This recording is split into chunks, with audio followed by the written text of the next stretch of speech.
A paz de Cristo, irmãos. Quero cumprimentar todos na paz do nosso Senhor. E hoje nós vamos dar continuidade ao nosso estudo sobre o livro de Daniel. E aqui eu vou fazer a mesma pergunta da semana passada. Quem já leu o livro de Daniel?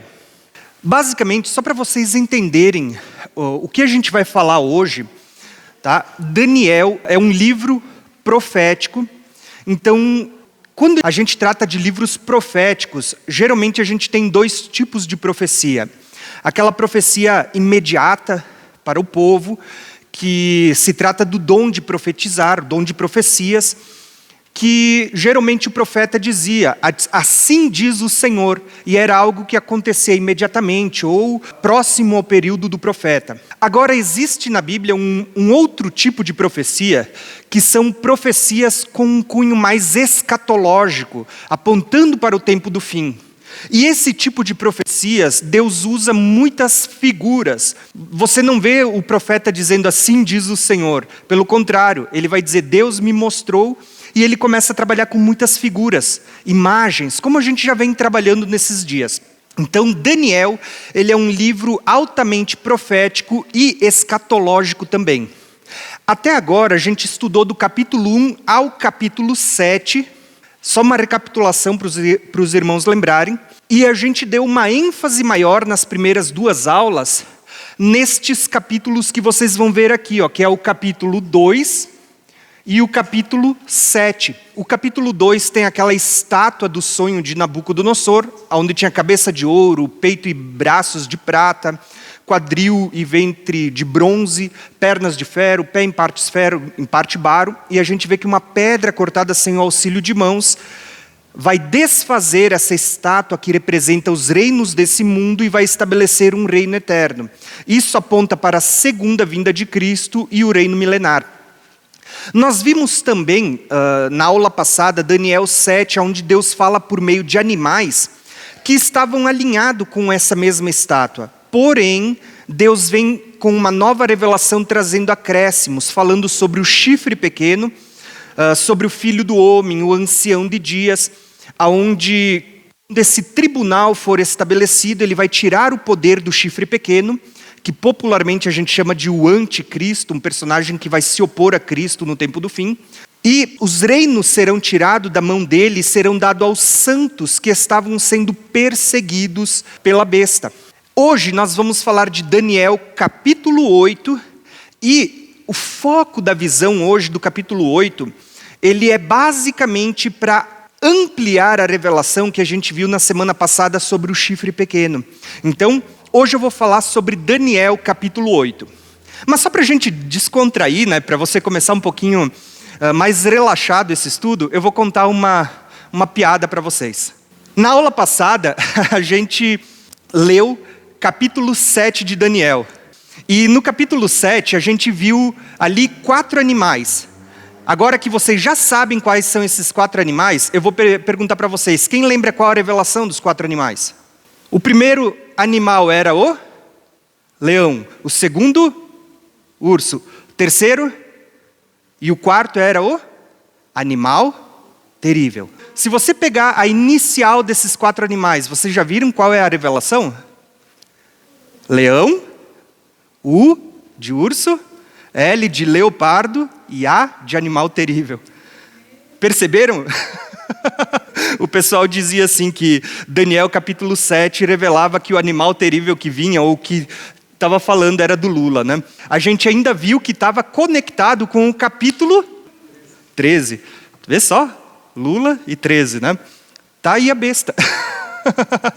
Mas brincadeiras à parte, gente, isso aí é só para a gente descontrair, tá? Não levem a sério, porque isso não é revelação, isso é achismo, Agora, realmente, eu quero começar o estudo com vocês hoje, que é Daniel capítulo 8. O estudo de hoje ele vai estar dividido em 2 partes. Na primeira parte do estudo, hoje, eu quero falar para vocês um pouquinho dos 2 animais que vão aparecer nesta visão de Daniel 8. E o que isso representa, como que isso está alinhado com as revelações passadas que a gente já teve. E na segunda parte desse estudo, eu quero falar sobre as 2.300 tardes e manhãs. Então, primeira parte, falamos sobre o carneiro e o bode. E na segunda metade desse estudo, ainda hoje, vou falar sobre as 2.300 tardes e manhãs. Então a gente tem muita coisa para ver pela frente hoje e vamos começar o estudo. Basicamente, o capítulo 8, ele é um capítulo que ele está descrevendo a seguinte história. O profeta Daniel, ele está tendo uma visão nos dias de Belsazar. Lembra que Belsazar, ele era um rei da Babilônia. Tá? E aqui vocês vão ver que, se eu não me engano, era no 3º ano de Belsazar, ou seja, o capítulo 5 de Daniel é Belsazar morre, mas no capítulo 7 ele ainda aparece, porque o livro de Daniel ele não está em ordem cronológica. Mas eu vou demonstrar algumas coisas. A ênfase do estudo de hoje, ela basicamente vai ser revelar mais informações sobre o chifre pequeno, sobre a besta, sobre o período em que o anticristo vai surgir e de onde ele vai vir. Então, Daniel ele tem uma visão. E nessa visão, Daniel ele vai ver um carneiro e um bode. Um carneiro com 2 chifres, um maior que o outro, e um bode com um chifre muito longo. O bode ele vai subjugar o carneiro, vai quebrar os seus 2 chifres, só que no final vocês vão ver que esse chifre vai ser quebrado e sairão outros 4 dele. É uma visão bem simplória o que eu estou fazendo agora, mas eu quero ler esse texto com vocês e a gente vai começar a entender o que a gente está falando. Principalmente para você que já tem em base as últimas 2 aulas que a gente teve. Eu vou ler todo o capítulo e a gente vai começar a entender. No 3º ano do reinado de Belsazar, apareceu-me uma visão, a mim, Daniel, depois daquela que me apareceu no princípio.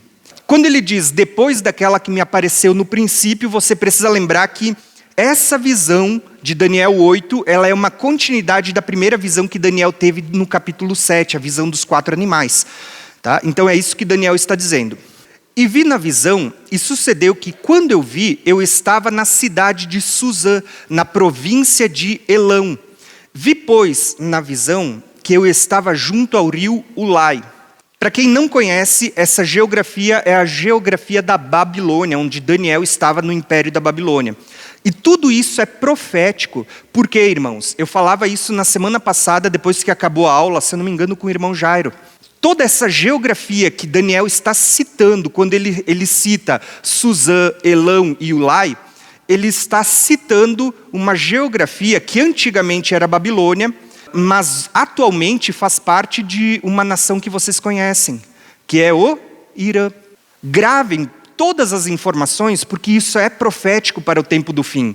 Vocês perceberam como essa nação está sempre em guerra contra Israel? E se vocês forem analisar a descendência, você vai ter os 2 filhos de Abraão. Abraão teve 2 filhos, Ismael e Isaque. Ismael é quem gera toda essa descendência que está ao redor de Israel. E Isaque gera os israelitas. Quando você continua olhando, você vai perceber que Isaque ele tem 2 filhos, Esaú e Jacó. Por que isso é importante, irmãos? Porque Esaú vai casar com as filhas de Ismael e ele vai dar origem a essa descendência semita que hoje está ao redor de Israel. Enquanto Jacó, continuando a linhagem de Isaque, vai dar descendência aos israelitas. Tanto que Jacó é quem vai ter o nome mudado para Israel. Então você vai ver que essa batalha, desde os dias de Abraão, Isaque, Jacó, que vem perdurando até os dias de hoje, irmãos. E essa batalha ela vai ir até o tempo do fim. E no tempo do fim você vai ver justamente esse povo se voltando contra o povo de Deus. Por que isso é interessante? Porque vocês vão ver que tem muita conexão quando a gente fala da onde virá o anticristo, que vai se voltar contra Israel e contra todos aqueles que servem a Deus. A origem é a mesma da onde a gente vai estudar hoje o profeta Daniel. É dali que virá e se levantará o anticristo. Conhecer a geografia de Suzã, Elão, o rio Ulai, ele revela muito acerca desse lugar, porque está apontando para o Irã, né, atualmente. Então, basicamente, olha o que ele continua dizendo, verso 3. E levantei-me os meus olhos e vi, e eis um carneiro, que estava diante do rio, o qual tinha 2 chifres, e os 2 chifres eram altos, mas um era mais alto do que o outro. E o mais alto subiu por último, E vi que o carneiro dava maradas para o ocidente, para o norte e para o sul. E nenhum dos animais lhe podia resistir. Nem havia quem pudesse livrar-lhes das suas mãos. E ele fazia conforme a sua vontade e se engrandecia. E estando eu a considerar, eis que um bode vinha do ocidente sobre toda a terra, mas sem tocar o chão. E aquele bode tinha um chifre insigne entre os olhos. E dirigiu-se ao carneiro, que tinha 2 chifres, o qual eu tinha visto em pé diante do rio. E correu contra ele, no seu ímpeto e na sua força, e viu chegar perto do carneiro, enfurecido contra ele, e ferindo, quebrou-lhe os 2 chifres, pois não havia força no carneiro para lhe resistir. E o bode lançou por terra e o pisou aos pés, e não houve quem pudesse livrar o carneiro da sua mão. E o bode se engrandeceu sobremaneira, mas, estando na sua maior força, aquele grande chifre foi quebrado. E no seu lugar subiram outros 4 insígnes, para aos 4 ventos do céu. E de um deles saiu um chifre muito pequeno, o qual cresceu muito para o sul e para o oriente, e para a terra formosa. E se engrandeceu até contra o exército dos céus, e alguns do exército das estrelas lançou por terra e os pisou. E se engrandeceu até contra o príncipe do exército, e por ele foi tirado sacrifício contínuo, e o lugar do seu santuário foi lançado por terra. E um exército foi dado contra o sacrifício contínuo, por causa da transgressão, e lançou a verdade por terra, e fez e prosperou. O que Daniel contou para nós? Que ele viu um carneiro com 2 chifres, um maior do que o outro. Só que de repente ele vê um bode com um único chifre no meio, muito insigne, muito grande, e ele se levanta, e esse bode ele vem com toda a força, sem tocar os pés no chão. E ele se volta contra o carneiro, quebra os 2 chifres.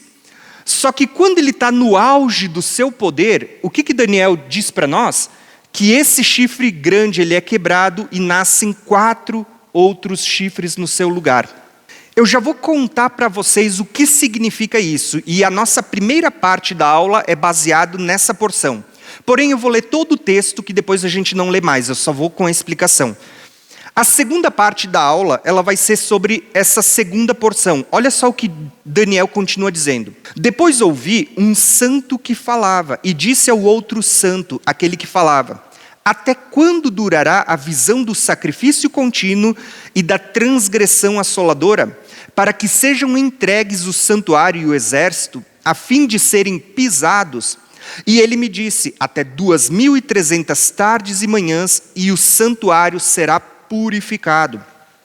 E aconteceu que, havendo eu, Daniel, tido a visão, procurei o significado, e eis que se apresentou diante de mim como que uma semelhança de homem. No Novo Testamento, Jesus, ele sempre que ele aparece nos evangelhos, ele se apresenta como sendo o filho do homem. Lembra que Jesus, quando ele diz assim que então vocês verão o Filho do Homem vindo na glória do seu Pai junto com os anjos? Ele sempre se apresenta como sendo o Filho do Homem. Quando você olha aqui para Daniel dizendo, se apresentou para mim um semelhante a um homem, ele estava falando do próprio Jesus aparecendo para ele. Tanto que quando a gente for ler Daniel capítulo 10, você vai ver que esse, como filho do homem, vai aparecer de novo para Daniel, e ele tem olhos como chamas de fogo. Aonde que isso aparece? Lá no livro do Apocalipse. Jesus como sendo aquele que tem olhos como chamas de fogo. Então, quem Daniel está vendo aqui? Ele vai ver pelo menos 3 personagens aqui no livro. Um deles é o próprio Cristo. Daniel estava vendo Jesus antes mesmo da sua encarnação, do seu nascimento. Daniel via Jesus. Outro personagem que a gente vai ver na aula de hoje é que Daniel, ele viu o anjo Gabriel. E lá quando a gente for ler o capítulo 12, vocês vão ver que ele vai citar Miguel também. Mas Daniel vê pelo menos 3 personagens aparecendo aqui no livro. Olha só então o que Daniel está dizendo aqui.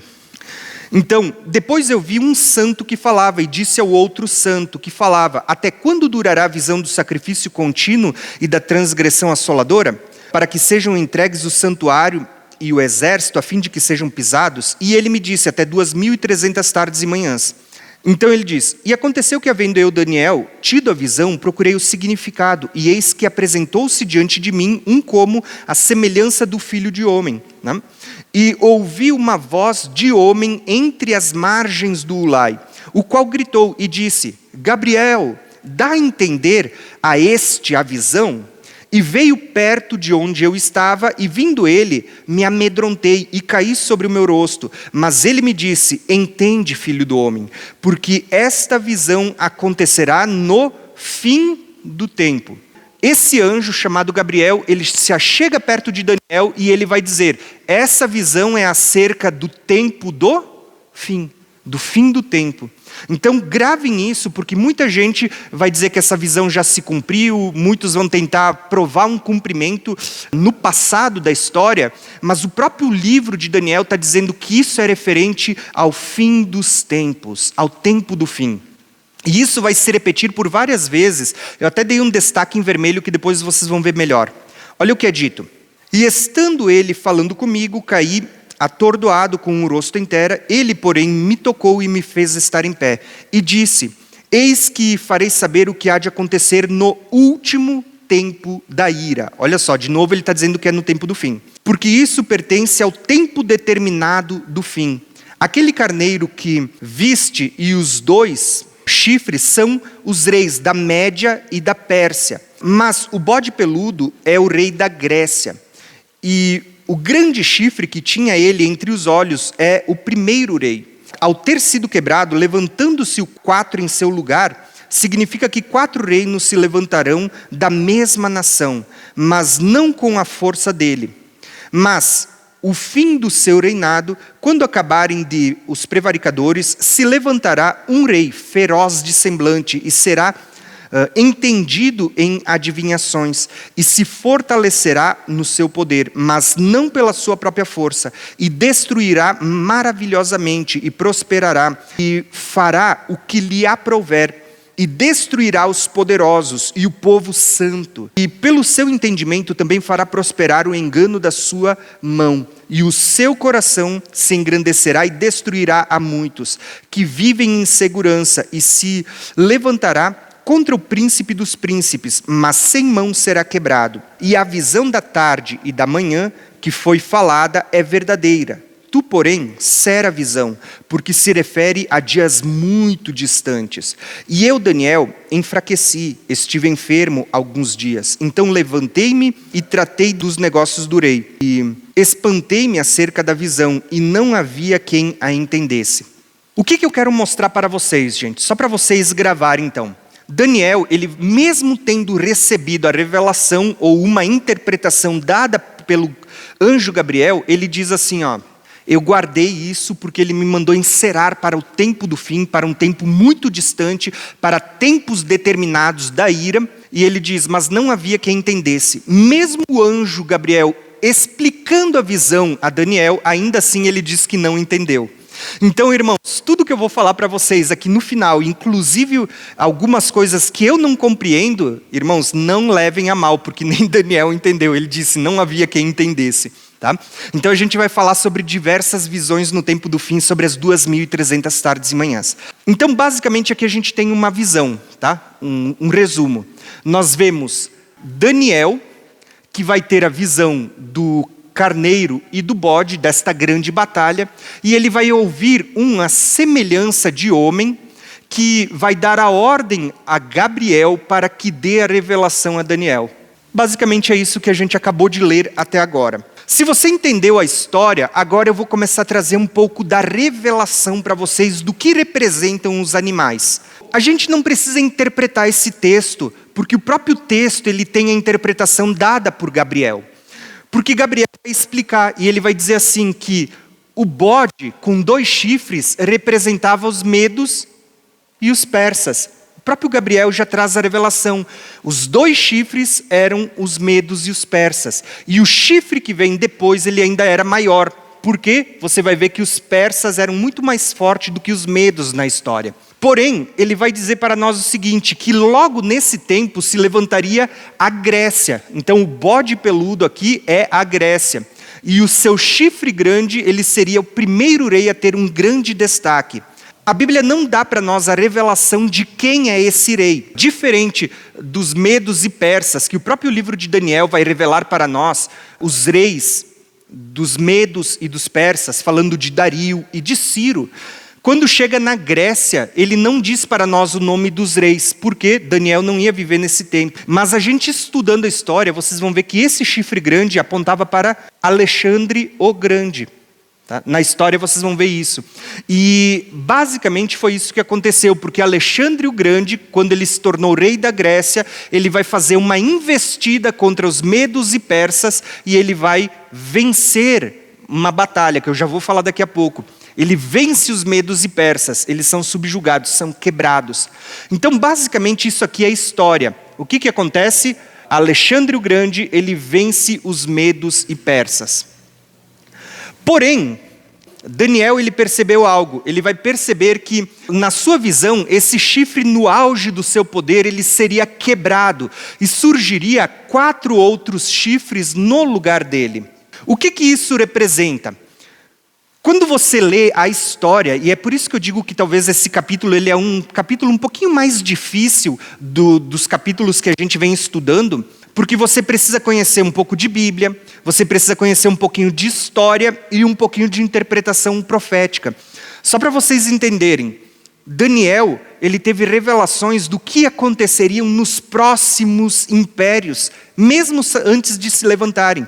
Porque Daniel estava tendo essa visão nos dias de Belsazar, rei da Babilônia, enquanto a Babilônia dominava o mundo naquela época. Mas Deus estava revelando quais seriam os próximos impérios a se levantar.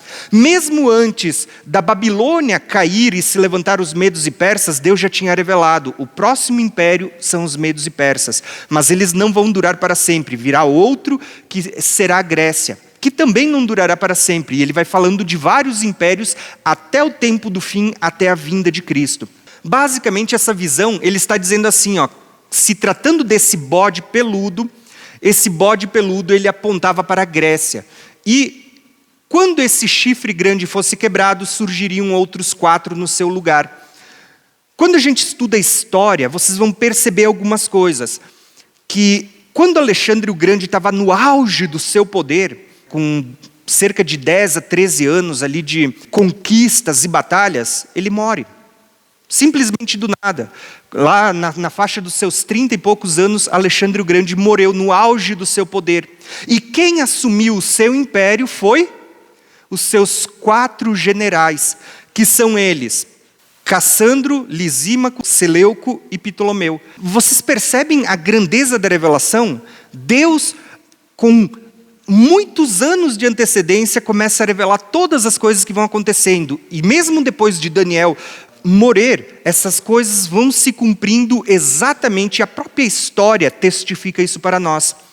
Só que, passado vários anos, o próprio Daniel diz que de um desses 4 chifres, ou seja, de um desses 4 reinos, se levantaria um chifre pequeno. E esse chifre pequeno, ele profanaria o santuário, se levantaria contra o povo de Deus e causaria abominações desoladoras. E aqui é que entra muitas revelações que eu quero trazer para vocês. Por quê? A gente está afunilando na história e vocês vão perceber que de um desses 4, do Império Seleucida, a gente vai tratar disso melhor quando chegar em Daniel capítulo 11, tá? Dos Seleucidas vai surgir um homem chamado Antíoco Epifânio. E esse homem, ele vai fazer tudo isso lá em Israel. Ele vai invadir Israel, vai tomar o templo do povo, vai fazer com que eles negassem a aliança que eles tinham com Deus, e aqueles que não negassem a aliança que tinham com Deus eram mortos, perseguidos ou tinham que fugir para as montanhas, para lugares desertos.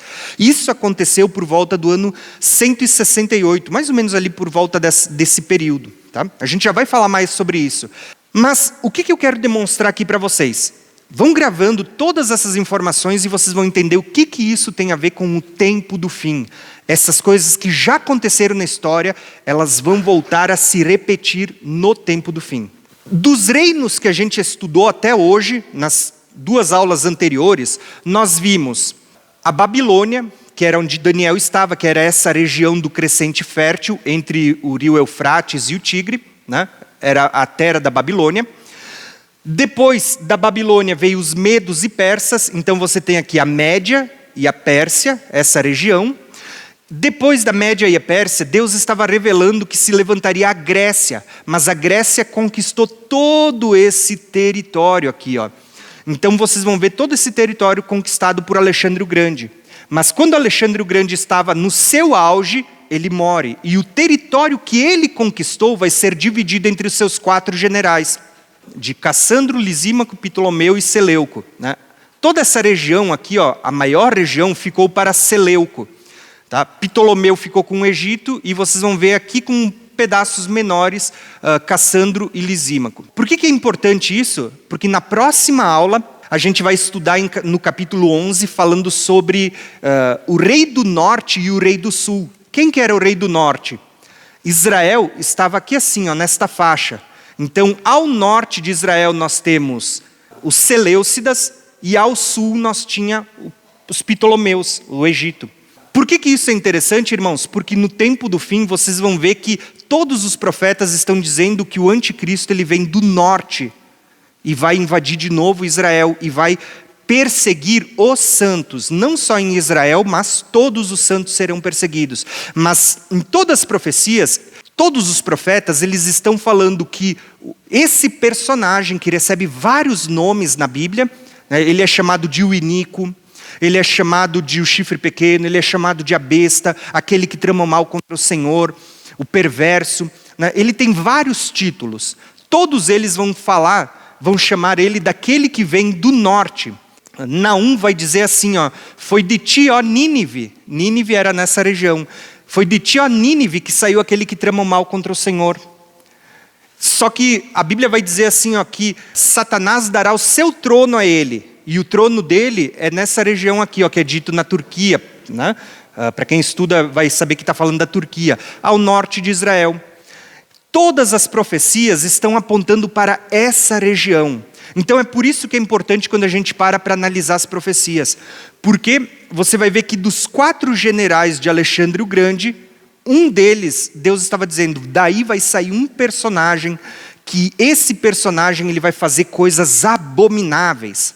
Eu vou fazer uso de um mapa, só para vocês lembrarem. Esse mapa não é meu, ele é do pastor Felipe. Quem quiser, é só clicar aqui na tela. Depois, quando você baixar o PDF, você clicar aqui e você vai ter acesso a esse mapa, né? Ele não é meu, então você vai poder adquirir ele, quem quiser. Mas ele é um mapa que conta toda a cronologia, desde Adão até Jesus. 4.000 anos de história bíblica. Então ele é muito bom para quem gosta de estudar a Bíblia. Eu vou mostrar algo para vocês, só para a gente finalizar essa primeira parte da aula, que é uma parte histórica. Depois eu vou tentar entrar mais na parte profética, então. Então, basicamente aqui eu tenho um mapa. Eu quero mostrar uma coisa para vocês, só para vocês lembrarem, embora a gente vai entrar mais nesse contexto histórico, só no capítulo 11, tá? Basicamente aqui a gente tem um contexto histórico de tudo que a gente vem vendo até agora. Daniel ele vai para a Babilônia.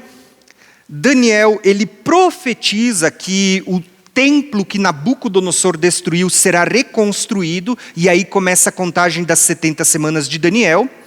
Basicamente vocês vão ver isso nesta faixinha vermelha aqui em cima. E é nesse período também que vocês vão ver a mudança dos impérios. A Babilônia cai, se levantam os medos e persas, os medos e persas caem, se levanta a Grécia cai e vai se levantar o Império Romano, que era o império que estava nos dias de Jesus.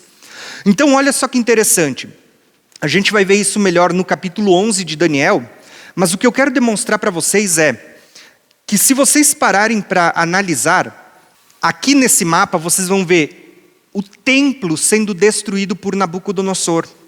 o templo sendo reconstruído lá naquele livro que vocês conhecem, de Neemias. Lembra que eles trabalhavam com uma mão no escudo e a outra empilhando pedras? Neemias está contando essa reconstrução do templo que Daniel havia profetizado.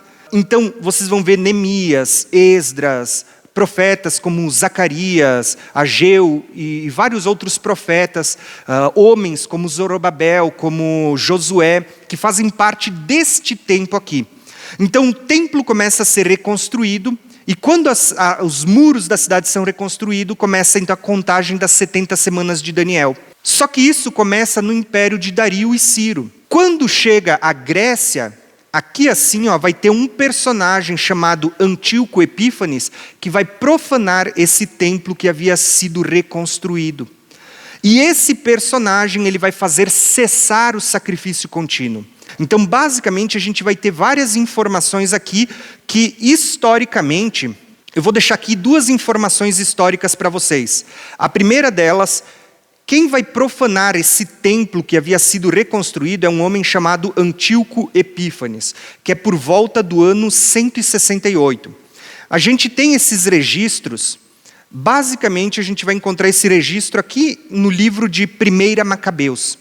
Para quem não conhece, como a gente está num estudo bíblico, eu vou trazer várias informações para vocês. A nossa Bíblia, ela não tem o livro de Macabeus. A nossa Bíblia tem 66 livros. Mas quando você pega uma Bíblia com livros apócrifos, como essa que eu tenho na minha mão, você vai ter 7 livros a mais, que são livros não considerados inspirados por Deus, inspirados pelo Espírito Santo, mas eles são 7 livros que eles são considerados históricos. Então a importância desses 7 livros, incluindo 1 Macabeus, não é uma importância de revelação profética, né? De revelação, mas você vai ver que é uma importância porque ela traz um conteúdo de relato histórico para a gente saber o que aconteceu. Nós temos 7 livros apócrifos, entre eles nós temos 1 e 2 Macabeus, que contam um pouco da história do que aconteceu no período da Grécia, porque a nossa Bíblia não chega a esse período. Por quê? Vocês vão lembrar que entre o último livro do Velho Testamento e o primeiro livro do Novo Testamento, nós temos um período de 400 anos, onde Deus não falou com o povo. Esse período de 400 anos de silêncio é o período onde esteve o Império Grego. Por isso que na Bíblia vocês vão ver o Império do Egito, vocês vão ver a Síria, vocês vão ver a Babilônia, vocês vão ver os medos e persas, mas quando chega na Grécia você não vê, porque ela está nesse intervalo dos 400 anos. Quando você chega no Novo Testamento, você já vai encontrar direto o Império Romano. Então é importante muitas vezes livros como Macabeus, justamente porque ele vai contar o relato desse período intertestamentário. Tendo entendido isso, basicamente, vocês vão perceber que Antíoco Epífanes, que está exatamente aqui, ele profana o santuário antes de Jesus nascer. Guardem essas informações. Antíoco Epífanes, ele foi um personagem que surgiu antes de Jesus, cerca de uma média de 168 anos antes de Jesus. E quando Jesus vem, lá em Mateus 24, ele cita o profeta Daniel e ele diz: quando vocês virem o abominável da desolação, do qual falou o profeta Daniel, ele não está falando que Antíoco Epífanes era o abominável da desolação. Ele está dizendo, quando vocês virem, é como se ele pegasse isso e ele vai jogar para frente. Então guardem essas informações, porque tudo isso vai fazer mais sentido no final dessa aula e nas próximas aulas que a gente vai ter. Então eu quis demonstrar isso para vocês, só para vocês terem um panorama geral. Lembrando que esse mapa ele não é meu, mas para quem quiser vai ter o link na descrição para vocês baixarem. Porém, o meu mapa, que é esse aqui, eu vou disponibilizar gratuitamente no final da aula para todo mundo poder baixar, tá? Então, basicamente, se você entendeu essa primeira parte do estudo, que é uma parte um pouquinho mais maçante, é uma parte um pouco mais histórica, né? Mas ela também é importante para você entender o contexto bíblico, você vai ver que isso está alinhado com o que a gente já veio estudando até agora nas últimas 2 aulas. Porque na primeira aula a gente falou do capítulo 2. E o que Deus estava revelando no capítulo 2? Uma estátua que revelava os reinos desse mundo. A cabeça de ouro era a Babilônia. Os 2 braços apontavam para os medos e persas. 2 braços aponta para 2 reis, os medos e os persas. Olha como as figuras que Deus vem usando é importante. O quadril e ventre de bronze apontava para a Grécia. As 2 pernas de ferro apontam para Roma. E lembra que Roma se dividiu em Roma ocidental e oriental. Então você tem 2 pernas também. Fala de império dividido. E no tempo do fim a gente vai ver 10 reinos, 10 dedos. E é nesse tempo dos 10 reis que acontece a segunda vinda de Cristo para estabelecer o milênio. Na aula passada, no capítulo 7, a gente viu que Deus deu outra visão agora para Daniel, no capítulo 7. E nessa visão Deus mostrava 4 animais terríveis. O leão, Deus estava mostrando a Babilônia. Veja que Deus usou figuras diferentes para trazer a mesma revelação, só que agora ele vai trazer acréscimos. Então, ele via o leão alinhado com a Babilônia, o urso alinhado com os medos e persas, e é interessante que Deus aqui dá uma visão que é muito ligada com o carneiro. Lembra que na aula passada a gente falou que Daniel ele vê o urso e uma das patas era mais alta do que a outra? Percebe que é a mesma coisa que Daniel está tendo na visão de hoje? Um chifre maior do que o outro? Deus estava revelando que um reino seria maior que o outro, embora os 2 andassem juntos. E na história a gente percebe que os medos e persas andavam juntos, mas os persas sempre foram mais fortes. Quando a gente olha, a gente viu que o leopardo com asas, 4 cabeças e 4 asas, estava alinhado com a Grécia. E o animal terrível que tinha 10 chifres apontando para Roma, e os 10 chifres ligados aos 10 dedos. E aquela pedra apontava para o Filho do Homem e o Ancião de Dias. Em Daniel 7 aparecia a expressão Filho do Homem. E em Daniel 8, um semelhante ao Filho do Homem, de novo aparecendo, era Jesus. A visão de hoje, o próprio Gabriel deu a interpretação a Daniel quando ele diz assim, que o carneiro eram os medos e persas, e aqueles 2 chifres que o carneiro tinha apontava para os medos e persas. Perceba que o próprio anjo deu a revelação. O que é interessante? Você vê 2 chifres, você vê 2 braços, um maior do que o outro, e aqui você vê 2 braços também. Quando a gente olha para o bode, o próprio anjo de novo traz a revelação, dizendo que seria o primeiro rei da Grécia, ou pelo menos aquele que dominaria, né? Então a gente vê que esse chifre aqui do bode, ele aponta para a Grécia. Está aqui, Grécia. Só que o que é interessante? Esse chifre seria quebrado, e olha aqui a revelação, irmãos. Surgiriam outros 4 chifres no lugar dele. Olha como Deus vem ampliando a revelação. Vocês perceberam que esses 4 chifres que aparecem aqui estão ligados com 4 cabeças? Vocês percebem como Deus veio trazendo muitas revelações e todas elas estão perfeitamente conectadas às revelações anteriores? Deus estava revelando isso. Aquelas 4 cabeças que estavam no leopardo da visão passada e os 4 chifres aqui, eram justamente os 4 generais de Alexandre o Grande. Mas, detalhe, aqui você vê um leopardo com 4 asas, fala da rapidez com que ele conquistaria, e voando. Aqui você tem um bode peludo, um bode vermelho, vindo sem tocar os pés no chão, voando também. Então você tem aqui muitas revelações que elas estão conectadas. Se você entendeu isso, então agora vamos dar a ênfase neste personagem que é o chifre pequeno que está aparecendo aqui, que sairia de um dos 4 generais. E aí você vai entender. Lembrando que esse chifre pequeno, como eu mostrei agora há pouco, ele veio antes mesmo da primeira vinda de Cristo. E a primeira vinda de Cristo a gente vai estudar na aula que vem nas 70 semanas de Daniel. Olha só que interessante. Aqui vem algumas diferenças que eu vou mostrar para você que teve na aula passada. Preste atenção. Na aula passada, a gente viu em Daniel capítulo 7, um animal terrível que tinha 10 chifres. E desses 10 chifres, 3 foram quebrados e surgiu um chifre pequeno, com olhos, com boca, falava palavras arrogantes, perseguia os santos. Esse chifre pequeno, ele surge no tempo dos 10 chifres e sai desse animal terrível. Basicamente, a visão da aula passada que a gente estudou, ela tratava do que, irmãos? Do tempo. O tempo em que esse chifre vai se manifestar. E a gente viu que esses 10 chifres estão alinhados com os 10 dedos da estátua e que aponta para o tempo do fim. Pronto, tá? Ligando todos os pontos que a gente já estudou nas aulas passadas.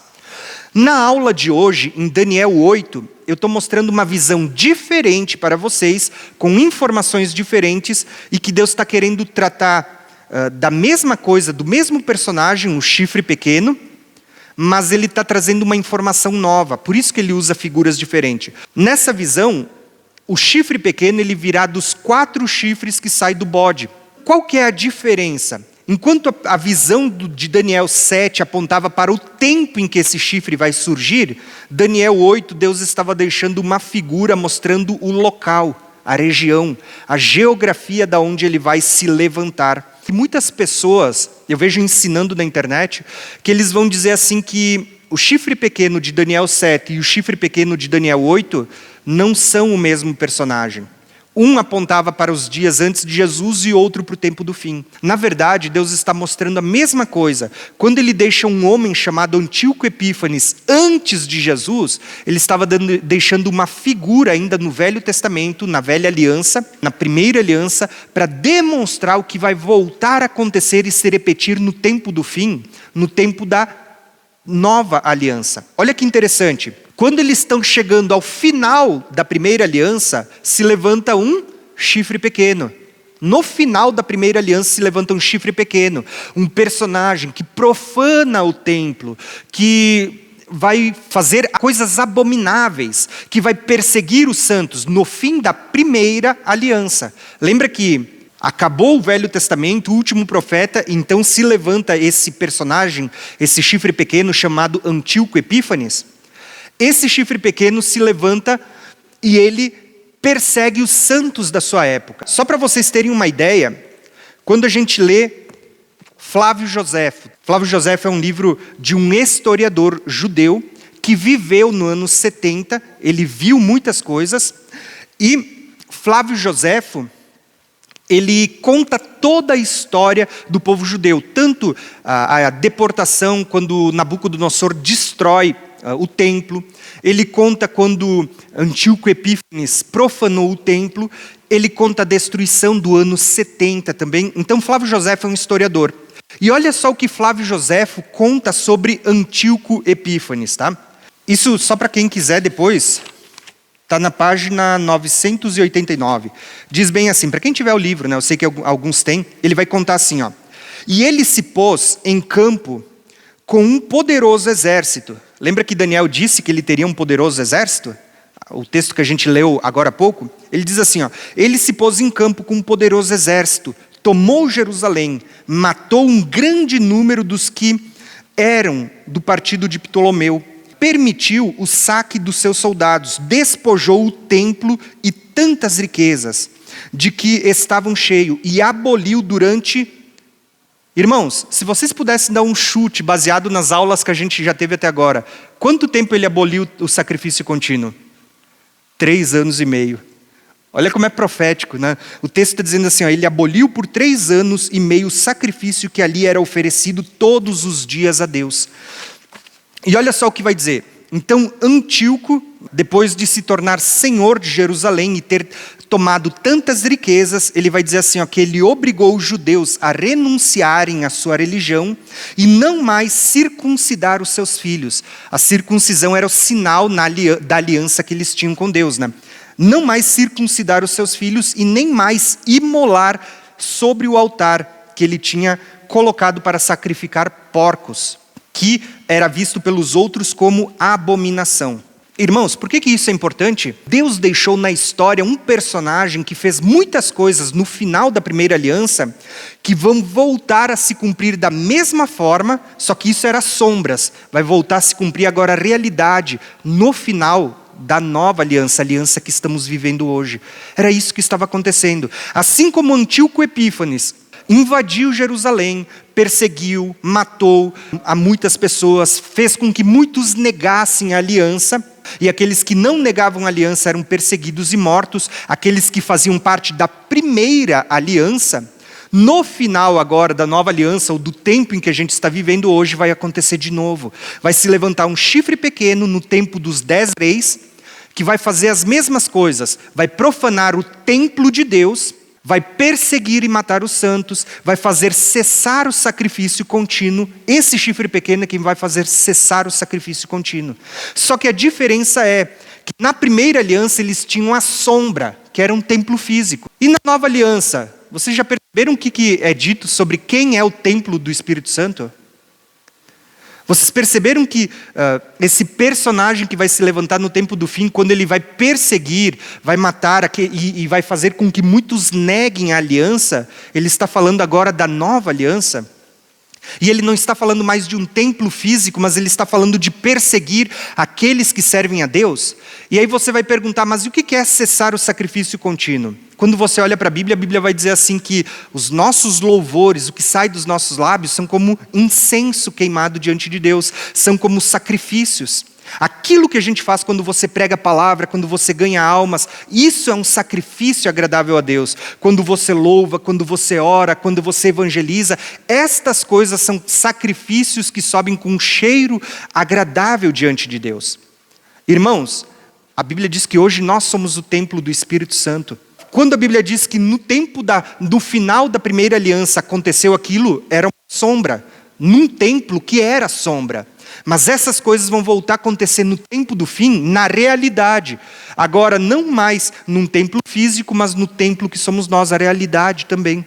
Vai haver uma perseguição, vai haver uma grande tribulação, como a gente vai ver em Daniel 12, daqui 2 aulas. E vai voltar a se levantar um chifre pequeno, que vai fazer as mesmas coisas que Antíoco Epífanes fez naqueles dias, que era a sombra de uma realidade que ainda vai acontecer.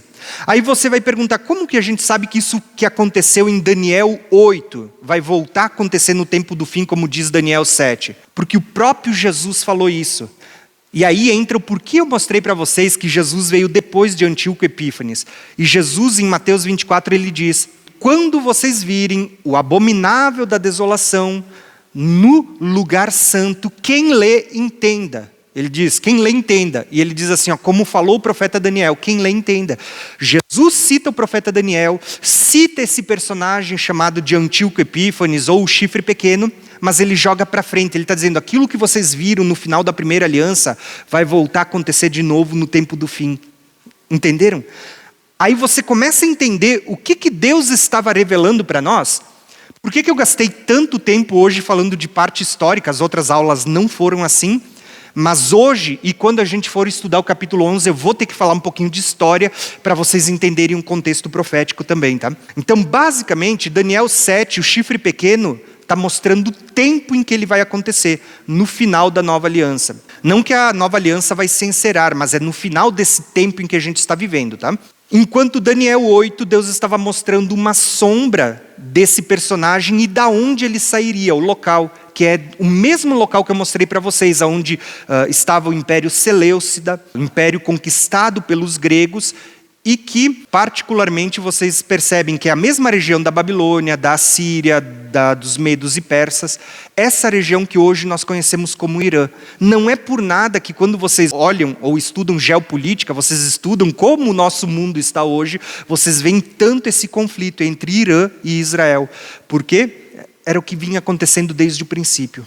Se vocês entenderam aqui, vocês vão perceber que esse chifre pequeno revelado aqui era uma sombra no final da primeira aliança, apontando para esse chifre pequeno que vai surgir aqui no final dessa aliança que a gente está vivendo.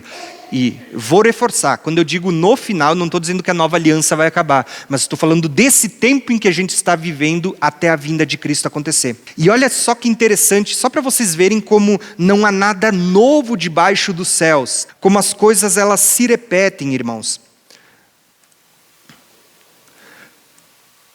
Vocês vão perceber que o chifre pequeno aqui, na primeira aliança, ele aparece antes da primeira vinda de Cristo, certo? Olha que paralelo lindo que vocês vão ver, irmãos. Porque vocês vão ver que no tempo do fim, o chifre pequeno, que aponta para o anticristo, vai surgir antes da segunda vinda de Cristo também. Olha quantos paralelos lindos que muitas vezes a gente lendo, a gente não percebe. Mas quando você começa a fazer um rabisco, um mapa mental, você vai começar a ver várias coisas sendo contadas para nós. Assim como esse chifre pequeno de Daniel 8 aparece antes da primeira vinda, vocês vão ver um chifre pequeno de Daniel 7 aparecendo antes da segunda vinda, falando desse personagem, antes da segunda vinda de Cristo. Até aqui, eu terminei a primeira parte da aula que eu ia falar para vocês. Agora eu vou gastar 10 minutinhos para a gente encerrar essa aula, só contando para vocês a segunda parte que a gente leu, que era sobre as 2.300 tardes e manhãs. E aí a gente encerra a aula de hoje. Amém? Pode ser? Aguentam mais 10 minutinhos? Tá? Então aí a gente encerra a aula de hoje. Só para que na próxima aula a gente já comece com Daniel capítulo 9 e a profecia das 70 semanas. Quando a gente viu toda essa história, que eu precisei gastar tempo contando a parte histórica, Daniel ele viu esses animais, mas ele não entendeu. Então, como filho do homem, já falei para vocês que era o próprio Cristo, ele dá uma ordem a Gabriel dizendo o que isso significava. Quando a gente olha para a profecia das 2.300 tardes e manhãs, nós vamos ver dois homens falando um com o outro. Isso está no versículo 13, diz assim, ó, e eu ouvi um santo que falava ao outro santo, e ele falava, até quando durará a visão do sacrifício contínuo e da transgressão assoladora? Até quando vai durar essa visão que Daniel teve? Para que sejam entregues o santuário e o exército a fim de serem pisados. E ele me disse, até 2.300 tardes e manhãs e o santuário será purificado. E aqui eu vou contar para vocês. Lembra que eu disse que Daniel não entendeu? Mesmo Gabriel tendo dado uma explicação, ele não entendeu. E ele mesmo disse que não houve quem entendesse a visão. Assim eu vou compartilhar com vocês 4 visões, 4 interpretações sobre esse texto. Tá? E depois vocês avaliem, vocês podem deixar ali no comentário da aula depois. Qual é a que faz mais sentido para vocês, ou se vocês conhecem outra interpretação. Eu montei uma linha do tempo aqui para vocês entenderem basicamente a história. A reconstrução do templo que tinha sido destruído por Nabucodonosor. No ano 333 a 331, houve uma grande batalha entre Alexandre o Grande, da Grécia, e os medos e persas, na verdade contra a Pérsia, contra Ciro. Alexandre o Grande contra Ciro, e ele venceu essa batalha que começou, se eu não me engano, lá em a batalha de Issos e terminou ali na batalha de Galgamela, por volta do ano 331. Aqui aconteceu essa grande batalha que a gente viu, que era entre o bode e o carneiro, tá? A grande batalha. Só que, basicamente, depois de vários anos, surge um personagem, Antíoco Epífanes, que veio de um dos 4 generais, né, da descendência, que vai profanar o templo que havia sido reconstruído. A gente vai falar mais disso na aula que vem. E ele vem antes de Jesus, por volta do ano 168. E durante 3 anos e meio, ele fez com que fosse cessado o sacrifício contínuo. Na aula que vem a gente vai ver que esse templo vai ser destruído e Daniel já tinha anunciado também a morte do ungido e a destruição do templo. E a gente vai ver então a segunda vinda na aula que vem e os últimos 7 anos. Da onde que surge esses 7 anos, tá? A gente vai falar sobre isso. Mas hoje eu quero me deter justamente nesse número, 2.300 tardes e manhãs. Por quê? Porque o texto ele diz assim, ó, até quando dura a visão que Daniel teve? Até quando dura? E aqui, muitas pessoas, por não saber quando ela começa, não sabem quando ela termina. Porque as pessoas ficam em dúvidas. E talvez você vai dizer, é uma coisa muito simples. E eu vou dizer que não, irmãos. Tem tanta interpretação que as pessoas ficam na dúvida de quando começa e quando termina. Por exemplo, vocês lembram que quando a gente teve a aula sobre o arrebatamento da igreja, eu falei sobre os idealistas, os preteristas, historicistas e os futuristas? Eu falei que a nossa igreja ela tem um cunho mais futurista, né? Inclusive a minha interpretação das profecias escatológicas ela também é mais futurista. Só que devido a tantas interpretações que a gente tem, também surgiram diferentes interpretações sobre essas 2.300 tardes e manhãs. Eu vou falar aqui bem rapidinho de algumas. Os preteristas, eles vão dizer que tudo já se cumpriu até aqui, ó, até o ano 70. Então eles vão dizer que basicamente esse chifre pequeno, ou ele era Antíoco Epífanes, ou era Tito, que destruiu o templo, né? Então, basicamente, para os preteristas, para dizer que tudo já se cumpriu, que Jesus já veio, que já houve ressurreição, né, e todas essas coisas, o que os preteristas vão dizer, irmãos? Eles vão dizer que essas 2.300 tardes e manhãs estão ligadas ao sacrifício, e de fato estão, ao sacrifício do templo, onde era feito um sacrifício de tarde e um de manhã. Porque no sacrifício do templo era feito, de manhã sacrificavam um cordeiro, à tarde sacrificavam mais um cordeiro, tardes e manhãs. Então, eles vão falar que era 2.300 sacrifícios, divididos por tarde e manhã, você tem 1.150 dias. Então, eles vão dizer que esses 1.150 dias foram um período de Antíoco Epífanes, ou de Tito, porque Tito também cercou o templo por 3 anos e meio. Olha como isso veio se repetindo, e no tempo do fim também vai ter 3 anos e meio de perseguição, né? Só que qual que é o problema dessa interpretação de você dividir as 2.300 tardes e manhãs em 1.150 dias? Até coloquei o cálculo aqui para vocês verem depois. Qual que é o problema disso, irmãos? É que 1.150 dias não é 3 anos e meio. Faltaria ali provavelmente uns 110 dias para você ter aquele número que aparece na Bíblia. 3 anos e meio, tempos e metade de um tempo, 1.260 dias. Então, assim, não bate a revelação. Está faltando. Inclusive, muitos futuristas também fazem essa conta, colocando essas 2.300 tardes aqui nos últimos 3 anos e meio. Por quê? Porque eles vão dizer assim, que durante a primeira metade, os primeiros 3 anos e meio, surgem as 2 testemunhas com poder, pregando a palavra, ganhando almas, fazendo sinais, mas no meio da metade da semana de Daniel, que a gente vai falar na aula que vem, esse personagem vai quebrar a aliança que ele fez e vai começar a perseguir os santos durante 3 anos e meio. Assim como Antíoco Epífanes perseguiu durante 3 anos e meio aqueles que faziam parte da primeira aliança, aqui vai haver um personagem que também vai perseguir durante 3 anos e meio no tempo do fim. Então as pessoas tentam encaixar, né? Os preteristas tentam encaixar aqui, e os futuristas tentam encaixar aqui. O problema é que também não encaixa, fica faltando dias, né? Então, a gente pegar 2.300 sacrifícios e dividir pela metade para encaixar em tardes e manhãs, não é uma conta que bate, fica faltando.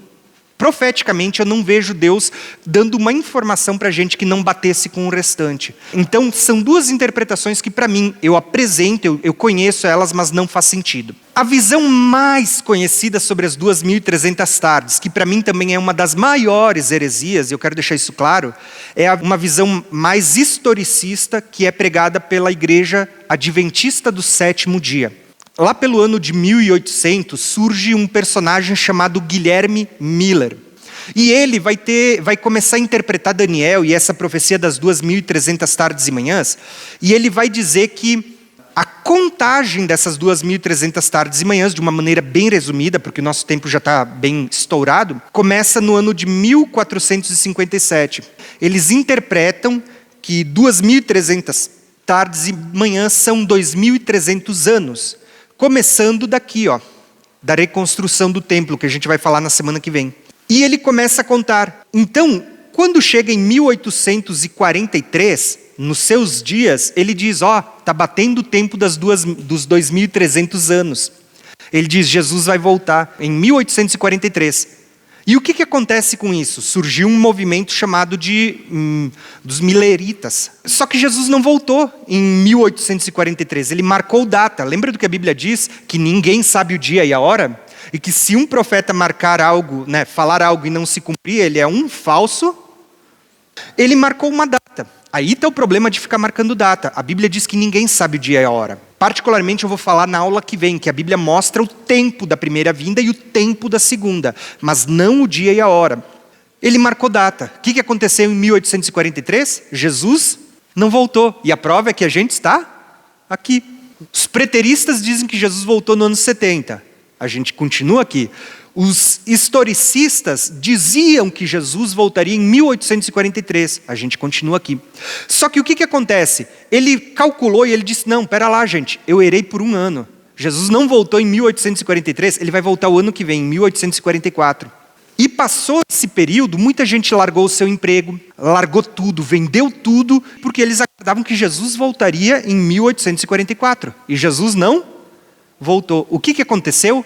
A grande decepção. Isso é contado na história até hoje. A grande decepção. Jesus não voltou. Então o que Guilherme Miller fez? Ele diz assim, gente, eu quero dizer para vocês, eu me arrependo, eu errei, eu marquei uma data e eu estava errado. Ele se arrependeu e ficou de cantinho. Mas os seus seguidores, inclusive uma personagem muito conhecida que é Ellen White, eles vão criar a Igreja Adventista do Sétimo Dia embasado em outra visão. Que o problema não foi que Guilherme Miller estava errado nos seus cálculos, mas Deus deu outra visão para eles, dizendo que, de fato, naquele dia, o santuário tinha sido purificado e agora Jesus tinha se assentado à destra de Deus e tinha começado a julgar as pessoas. Então surgiu uma grande heresia, e eu não tenho nenhum medo de falar, é heresia, isso não é bíblico. Eles começaram a ensinar a doutrina do juízo investigativo, como se a partir dessa data, de 1844, terminou a purificação do santuário e agora Jesus estava julgando as pessoas. Como que funcionava essa doutrina? Só para vocês verem a beira da heresia que é isso. Deus começou a abrir o livro de todo mundo, Jesus está lá julgando, abrindo o livro de todo mundo, tanto dos que já passaram, como dos que estão vivos hoje e dos que ainda vão vir. Ninguém sabe quando o seu livro é aberto, simplesmente é aberto. E aí ele olha para o livro e ele diz assim, ó, pelos teus atos tu estás salvo, pelos teus atos tu já morreu, tu já está condenado. Né? Pelos teus atos você já está condenado. Qual que é o problema disso, irmãos? Eu vou dar um exemplo aqui citando a minha esposa. Se hoje o livro dela foi aberto, né, porque ele vai sendo aberto um por vez, se hoje o livro dela foi aberto e até agora os atos dela são ruins, ela foi condenada. Mas ela ainda não morreu. E amanhã, se ela se arrepender e ela se voltar para Deus, não importa, porque o juízo dela já foi, a vez dela já foi, e ela morreu condenada. Não importa se ela se arrepender amanhã. Se a Andressa estava andando em santidade, em pureza e tudo mais, e o livro dela foi aberto hoje para ser julgada. E ela foi julgada, e estava em santidade, em pureza, ela foi salva. Mas se amanhã ela se desviar, não importa, ela já está salva, porque ela já passou pelo juízo investigativo. E aí você tem um grande problema. Isso não está na Bíblia. Mas isso é o que foi criado pela Igreja Adventista do Sétimo Dia, que surge desse movimento millerista, por causa dessa interpretação.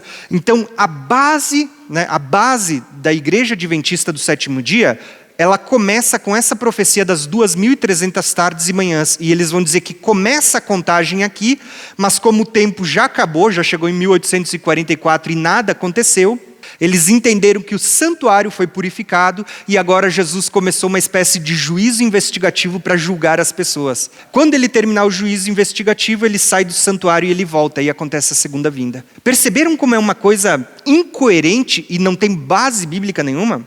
Mas, enfim, isso acontece. E é importante eu abordar isso com vocês na aula de hoje, porque quando vocês forem pesquisar, vocês precisam saber dessas coisas para não cair em erros.